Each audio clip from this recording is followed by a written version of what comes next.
Tuhan bersamamu. Inilah Injil suci menurut Santo Lukas.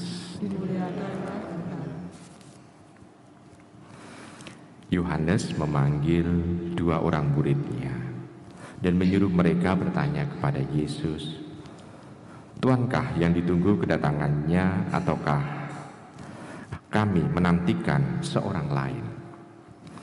Ketika kedua orang itu sampai kepada Yesus, mereka berkata, "Yohanes Pembaptis menyuruh kami bertanya, Tuankah yang ditunggu kedatangannya, atau haruskah kami menantikan seorang lain?" Pada saat itu Yesus sedang menyembuhkan banyak orang dari segala penyakit dan penderitaan dan dari roh-roh jahat. Dan ia mengaruniakan penglihatan kepada banyak orang buta. Maka Yesus menjawab, "Pergilah dan katakanlah kepada Yohanes apa yang kalian lihat dan kalian dengar. Orang buta melihat, orang lumpuh berjalan, orang kusta menjadi tahir, orang tuli mendengar, orang mati dibangkitkan, dan kepada orang miskin diberitakan kabar baik. Dan berbahagialah orang yang tidak menjadi kecewa dan menolak Aku."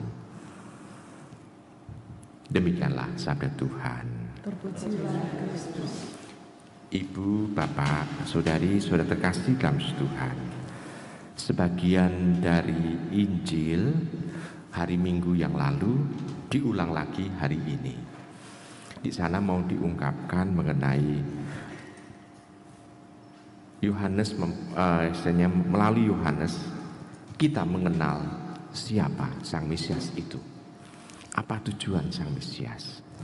Dan Sang Mesias itu adalah Dia yang membuat hidup manusia itu menjadi dalam tanda kutip sukacita. Karena kehadirannya, orang buta itu melihat, orang lumpuh berjalan, orang kusta menjadi tahir, orang tuli mendengar, orang mati dibangkitkan. Itu menjadi satu kenyataan, dan di sana tampak bahwa yang dibantu adalah pribadi orang, bukan situasi.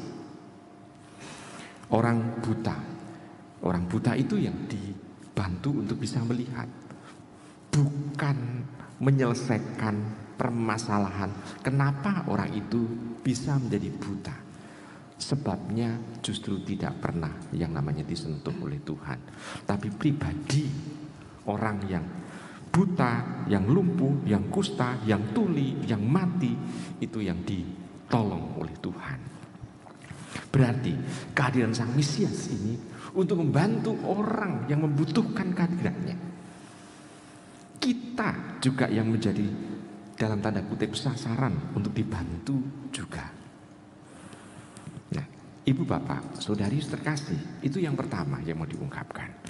Yang kedua adalah semua yang jatuh dalam kelemahan, dalam keterbatasan, dalam kekurangan, tidak dimatikan, tapi justru dibantu untuk dibangkitkan. Karena kadang-kala kita bisa melihat kalau ada misalnya ada yang terbatas, ada yang tertinggal, ada yang justru dibiarkan atau justru ditinggal. Tetapi Sang Mesias tidak. Dia mau membangkitkan, mau menumbuh kembangkan. Dan alasan kelemahan, keterbatasan, kekurangan tidak menjadi alasan untuk ditinggalkan. Ini yang membuat orang sungguh-sungguh menantikan kedatangan Sang Mesias itu dengan sungguh-sungguh. Lalu berikutnya kita bisa melihat di sana Yohanes mengutus muridnya karena dia ada di penjara. Kalau Yohanes itu sudah mendengar apa yang menjadi karya dari Tuhan Yesus, dan dia menjadi pembuka jalan, dan dia bisa melihat bahwa yang dibukakan jalan itu sudah datang, Yohanes itu bisa dengan rela mengatakan, "Ya, saatnya saya untuk mati." Karena yang dibukakan jalan sudah datang. Ada kerelaan untuk istilahnya itu diteruskan pekerjaannya. Karena membuka jalan berarti kan seolah-olah dia kalau sudah terbuka, dia meninggalkan itu, lalu orang yang datang ini kan tinggal meneruskan begitu saja dengan enak. Jadi Yohanes itu rela dengan rendah hati. Bahkan dia mungkin juga akan menasihatkan kepada para muridnya, kalau saya sudah mati, ikutlah Sang Mesias. Bukankah ini juga cara Yohanes memperkenalkan para murid mengenai siapa yang menjadi penerus bagi dirinya? Jadi Yohanes tidak melimpahkan penerusan tugas karya pewartaan itu kepada muridnya, bukan, tetapi justru kepada Sang Mesias itu. Nah, Ibu Bapak, Saudara terkasih, banyak pesan pendek kata dalam bacaan ini untuk kita. Dan kita juga harus mampu untuk bersikap seperti Yohanes.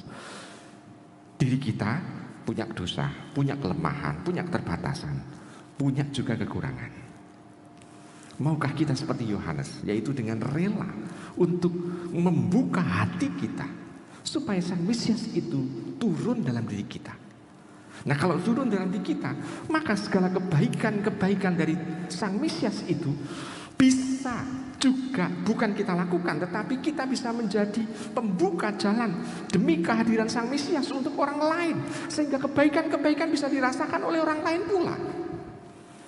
Orang buta bisa melihat, orang lumpuh bisa berjalan, orang kusta menjadi tahir, orang tuli mendengar, orang mati dibangkitkan, dan kepada yang miskin juga diwartakan kabar baik. Bukankah ini juga menjadi satu cara kalau kita betul di sana itu percaya kepada Sang Mesias, maka kita satu-satunya cara adalah membiarkan Sang Mesias itu hidup di dalam diri kita dan memberikan kesempatan kepada diri kita untuk juga melakukan sesuai dengan apa yang diperintahkan oleh Sang Mesias untuk kita. Nah, Ibu Bapak, Saudara terkasih dalam Tuhan, maka bagian ending dari bacaan Injil ini sangat penting untuk kita. Berbahagialah orang yang tidak menjadi kecewa dan menolak aku. Artinya kita bisa melihat bahwa kita tidak boleh kecewa dengan kalau kita dipakai oleh Tuhan. Kalau dipakai oleh Tuhan, kadang-kala hidup kita juga bisa mengalami sengsara juga. Karena jalan yang ditempuh oleh Sang Mesias adalah jalan salib, jalan kesengsaraan. Maka kita tidak boleh kecewa. Dan kita jangan menolak dia juga. Karena justru kita akan bisa merasakan dan mengalami keselamatan karena penerimaan diri kita akan kehadiran Tuhan. Nah, dengan seperti itu kita akan bisa merasakan dan mengalami Natal yang sesungguhnya. Dan ini sebetulnya yang dialami dan yang dilakukan oleh yang kita peringati hari ini, yaitu Santo Yohanes dari salib. Dia yang berani untuk mengosongkan dirinya, sehingga Tuhan itu menggunakan dirinya untuk pembaharuan kehidupan. Tidak hanya Ordo Karmelit yang dia istilahnya membaharui, tetapi juga gereja secara khusus. Para pengikut Tuhan hendaknya mengosongkan diri, berani mengosongkan diri demi untuk penerimaan Tuhan yang bisa menjadi pengubah dalam hidup kita. Selamat merenungkan.